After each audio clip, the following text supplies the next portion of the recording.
Sebagai akademisi yang berdedikasi, kami menyadari bahwa betapa pentingnya memberikan kontribusi nyata kepada masyarakat. Dengan menerapkan pengetahuan dan teknologi, kami berharap dapat menciptakan dampak positif bagi masyarakat. Namun, untuk mewujudkannya, diperlukan kerjasama dan partisipasi aktif dari semua pihak, termasuk dosen, institusi pendidikan, mahasiswa, dan pemerintah. Dalam video ini, kami dari tim 10 PKM 2024 Visip Umrah pada Kamis tanggal 1 Agustus 2024 melakukan pengabdian kepada masyarakat di Desa Kuala Sampang dengan tema penguatan kapasitas kelembagaan Desa Kuala Sampang, Kecamatan Sri Kuala Lobang, Kabupaten Bintan.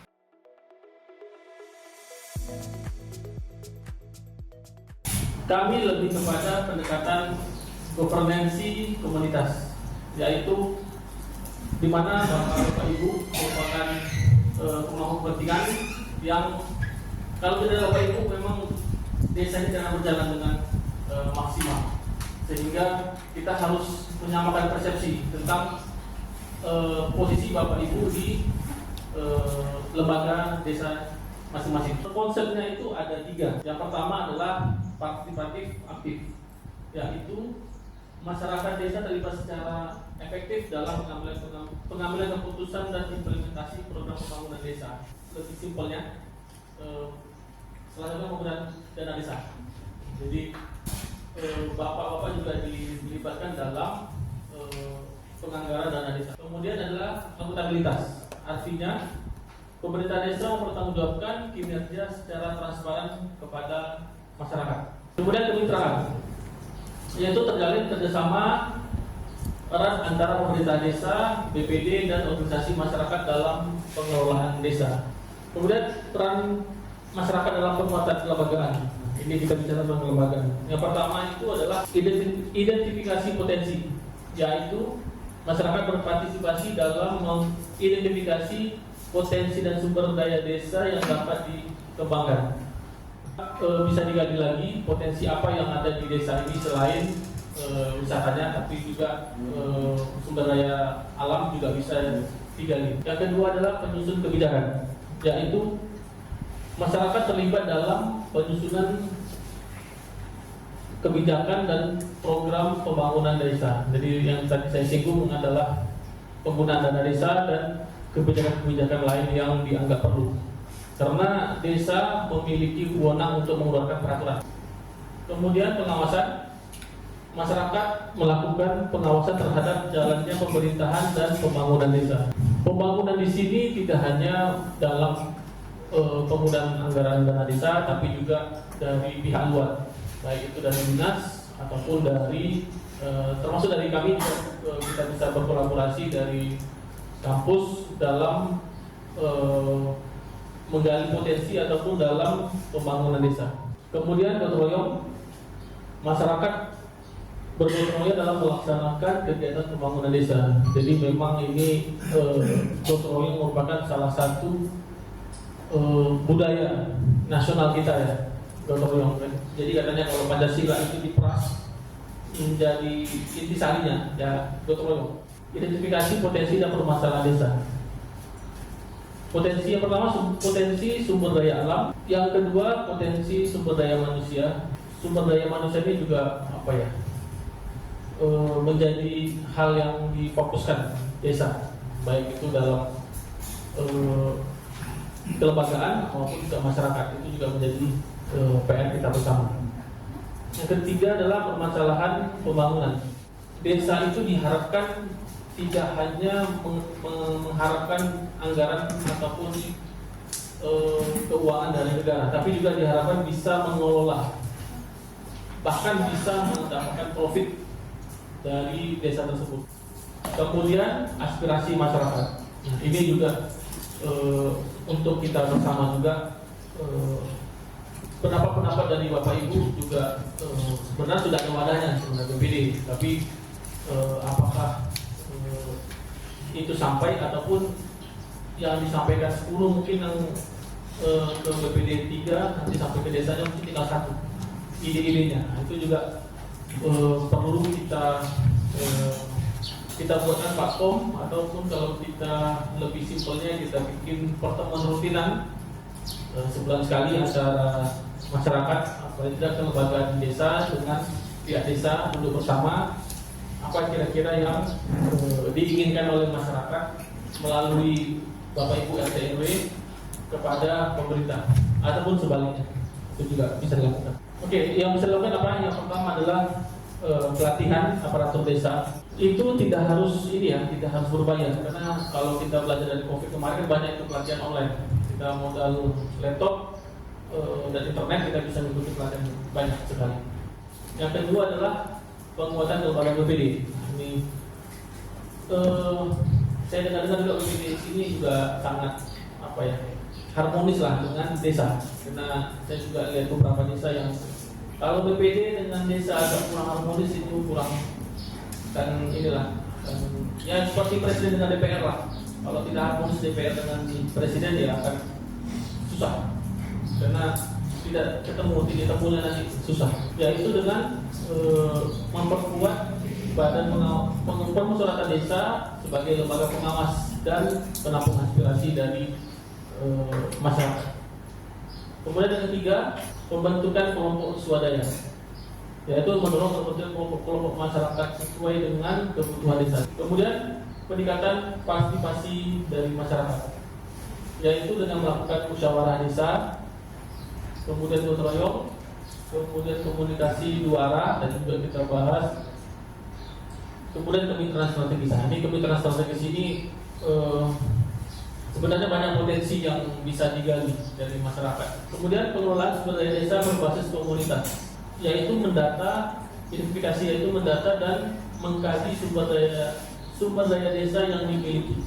Kemudian perencanaan, menyusun strategi pembentukan dan pengembangan sumber daya. Perencanaan di sini mungkin contohnya Bapak Ibu kan punya punya tabungan. Misalnya tabungannya kalau berbeda-beda kita samakan, misalnya bedakan atau kesepakatan dari warga desa ini kita pakai BRI semua atau kita pakai Mario Kepri semua. Nah, dari situ nanti bisa kita mengajukan kepada bank itu, kami satu desa ini pakai pakai bank BRK misalnya, Mario Kepri syariah. Kira-kira tabungan kami kalau digabungkan semua itu mungkin berapa miliar? Dari berapa miliar tadi kami dapat apa? Nah, itu bisa dikomunikasikan dengan orang bank. Kemudian untuk pemberdayaan ekonomi masyarakat desa, ada pembangunan usaha mikro, yaitu memfasilitasi pembentukan dan pengembangan usaha-usaha kecil di desa. Kemudian pemanfaatan sumber daya lokal, mendorong pemanfaatan potensi sumber daya dan manusia desa untuk kegiatan ekonomi. Kalau sudah sih sudah bagus yang di bawah jembatan tadi, tapi tinggal kita mencari investor untuk lebih ketika orang mengatakan desa Kuala Sempong, malah berpikir apa? Apakah berpikir yang di bawah taman tadi atau tempat makan restoran di bawah jembatan itu atau seperti apa? Kemudian akses permodalan. Nah, ini sebenarnya masalah klasik ya dalam pelaksanaan usaha modal. Kemudian pemasaran produk unggulan. Saya juga sempat ada penelitian di Lagoy. Di Lagoy itu juga mereka sudah membuka stand di Lagoy Plaza. Itu juga ada stand di Sabtu Minggu katanya. Itu disediakan kepada masyarakat untuk meletakkan hasil jajanan ataupun produk UMKM dari Bintan ini untuk meletakkan display-nya, dan itu gratis dan bisa ditinggal. Jadi kalau tidak ada waktu boleh tinggal, ataupun kalau ada waktu boleh tinggal di sana, sehingga nanti yang membeli itu bisa kita jelaskan ini keripik apa, bagaimana cara membuatnya, itu lebih bagus lagi sebenarnya. Kemudian monitoring dan evaluasi penguatan kelembagaan, yaitu yang pertama indikator kinerja, menetapkan indikator untuk mengukur keberhasilan program penguatan kelembagaan. Nah, ini kita harus tahu apa indikator ataupun bagaimana kita tahu ini berhasil atau tidak. Yang kedua adalah mengumpulkan data. Ini memang agak sedikit ribet ya kalau kita data ini, karena kita harus mencatat. Nanti dari data tadi kita olah lagi sebenarnya. Walaupun sebenarnya kita sudah ada teknologi pakai laptop, pakai Excel atau yang lain bisa. pakai aplikasi. Handphone juga ada aplikasi untuk pencatatan yang simple. Kemudian analisis dan evaluasi dari data tadi, kira-kira penjualan mana yang paling banyak diminati pada hari apa, itu bisa dilihat dalam analisis data tadi. Kemudian perbaikan dan peningkatan. Setelah kita tahu di mana kita kekurangannya, kita perbaikan dan kita lakukan peningkatan. Oke, kesimpulannya adalah yang pertama adalah pentingnya governansi komunitas, yaitu pendekatan governansi komunitas yang sangat penting dalam memperkuat kelembagaan desa secara berkelanjutan. Jadi governansi ini sebenarnya bukan bukan kebayang kita adalah ini harus pemerintah. Padahal tidak, governansi itu adalah tata kelola. Tata kelola itu bisa kita lakukan tidak hanya menunggu dari pemerintah, tapi juga dari diri kita sendiri. Yang kedua adalah peran aktif masyarakat. Memang kalau kita bicara tentang peran aktif ini, setiap kita memiliki kepentingan dan keinginan ataupun harapan yang berbeda-beda. Nah, makanya untuk mewadahi tadi kita harus satu suara. Mungkin bapak-bapak pengennya saya pengen desa ini arahnya ke sini, tapi ada bapak lain pengen arahnya ke sini. Nah, itu yang memang harus kita dudukkan dan mungkin kita giliran saja. Mungkin tahun ini ke sini, tahun depan ke sini, sehingga tidak ada yang merasa ditinggalkan atau merasa dikucilkan. Yang ketiga adalah integritas program, integrasi program. Artinya program itu tidak berdiri sendiri, tapi juga bisa saling kolaborasi. Misalnya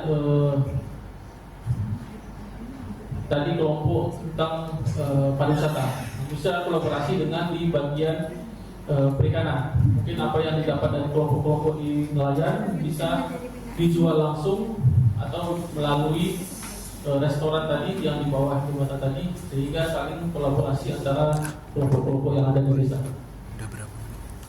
Kemudian komitmen dari pemerintah daerah. Nah, ini pemerintah daerah ini sangat luas ya, tidak hanya kepala pemerintah desa ya, tapi juga dari tingkat Bintan, Kepri maupun sampai ke tingkat nasional di negara.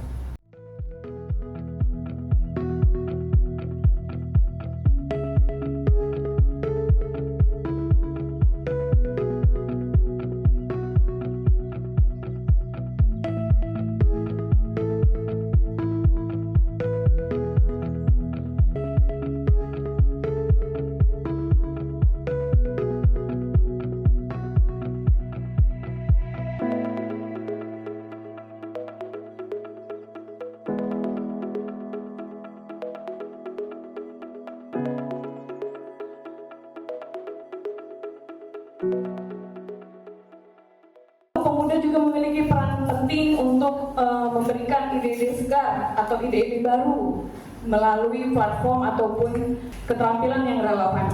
Ada beberapa ide yang setelah kami kaji, apa yang bisa pemuda berikan untuk pembangunan desa. Yang pertama itu adalah inovasi dan teknologi. Fungsinya apa? Pemuda bisa memberikan pengembangan aplikasi desa. Lalu ada transparansi dan efisien untuk mengupdate apa saja desa yang sudah dibuat. Lalu ada media sosial dan kampanye digital. Ini yang sedang marak dilakukan, Pak. Saya ada contoh, Pak. Beliau ini Rahul Prambudi. Rahul Prambudi ini putra daerah dari Kabupaten Lingga. Beliau giat mempromosikan desa Resut di Kabupaten Lingga. Sampai akhirnya pada sebulan yang lalu beliau diundang salah satu TV swasta di Malaysia. Karena apa? Karena giat mempromosikan budaya, lingkungan kampung halamannya, yang mana turis-turis itu tertarik membahas isu-isu sejarah Melayu. Lalu ada pendidikan dan pelatihan. Nah, pendidikan dan pelatihan ini adalah dasar untuk meningkatkan kualitas. Saya yakin semua bapak ibu di sini pengen anaknya pintar, ya kan? Disekolahkan dari TK, bahkan ada pra-TK sampai perguruan tinggi. Nah, di sini ada juga berarti kita mentoleransi beberapa masyarakat yang terbatas memiliki akses pendidikan. Gunanya apa? Gunanya dari lembaga-lembaga dan pemerintah itu memberikan pelatihan menjahit gitu, memberikan mereka soft skill agar mereka mendapatkan pekerjaan yang sesuai dengan keinginan mereka. Lalu ada bimbingan dan mentoring, ini untuk pemuda dan anak-anak. Dan selanjutnya ada kewirausahaan dan ekonomi. Ya, pendirian usaha mikro yang mungkin ibu-ibunya aktif giat membentuk suatu produk olahan perikanan ataupun umbi-umbian. Lalu ada inovasi produk jasa yang dari menjual manual sehingga sampai sekarang secara online. Dari yang mungkin kampungnya nggak punya WhatsApp group, sekarang sudah ada. Dari yang kampungnya jual per orang, face to face, apple to apple, sekarang sudah pakai BJB. Lalu ada pelestarian lingkungan. Pelestarian lingkungan ini selalu digencar oleh semua pejabat daerah, pimpinan daerah, maupun mungkin kepala desa. Lalu ada kesehatan dan kesejahteraan. Kampanye kesehatan ini Pak, ini yang paling vital. Karena apa saya bilang, kita juga harus sadar bahwa tingkat stunting di Kepulauan Riau itu masih tinggi. Stunting itu apa? Gizi buruk, gitu ya. Nah, jangan sampai nanti istri-istri bapak atau calon anaknya nanti tidak mendapatkan gizi yang baik, gitu. Jadi harus digiatkan. Nah, yang lagi tren sekarang Pak, HIV yang tinggi di kalangan anak muda. Jadi saya harap kedatangan dia di sini, bapak-bapak bisa menyampaikan ke cucu, ke anak, ke calon mantu, gitu ya. Hati-hati ketika berteman, hati-hati ketika membuang air di public area, gitu ya. Lihat bersih apa enggak, karena HIV di Tanjung Pinang itu juga tinggi, di Indonesia juga lebih tinggi, ya. Jadi karena apa? Karena pergaulan yang tidak senonoh, ya. Jadi sama-sama kita mengkampanyekan kesehatan ini supaya anak-anak kita yang menjadi calon penerus bangsa sehat, terjaga, gitu, bersih untuk menjadi kepala desa selanjutnya mungkin, gitu ya. Lalu ada aktivitas fisik dan olahraga. Ini saya rasa semua desa sering membuat kegiatan voli, gitu kan? Ini juga mungkin dilakukan lomba antar kabupaten Bintan, gitu ya. Lebih giat pemudanya aktif dalam kegiatan olahraga. Lalu ada seni dan budaya. Saya rasa kalau kita di Kepri ini selalu giat mempromosikan, ayo kita lestarikan Melayu, ayo kita lestarikan adat istiadat. Lalu ada kreativitas seni, yang mana ini menyampaikan pesan sosial. Ketika Kuala Sempang nanti membuat suatu gelaran seni atau pentas seni, saya yakin banyak orang yang dilibatkan dalam kegiatan itu. Dari yang muda, yang orang tua, serta yang lebih dewasa, bahkan anak-anak. Artinya itu memperkokoh rasa kepemilikan yang ada di Kuala Sempang, gitu. Lalu ada partisipasi dalam pemerintah desa. Ini seperti kita Pak, seperti kita melakukan dialog interaktif sekarang. Kalau mengenai itu kan monitoring dan evaluasi Pak. Memang tadi untuk kita mengevaluasi, memang kita perlu data. Jadi data di sini ya istilah itu raw data mentah. Misalnya siapa saja anggotanya, tahun berapa, kenapa dia vakum, program apa yang sudah dibuat yang sebelum-sebelumnya. Itu kan vakum itu kenapa? Apakah karena masalah anggaran tidak ada ataupun tidak ada orang yang aktif lagi? Yang aktif sudah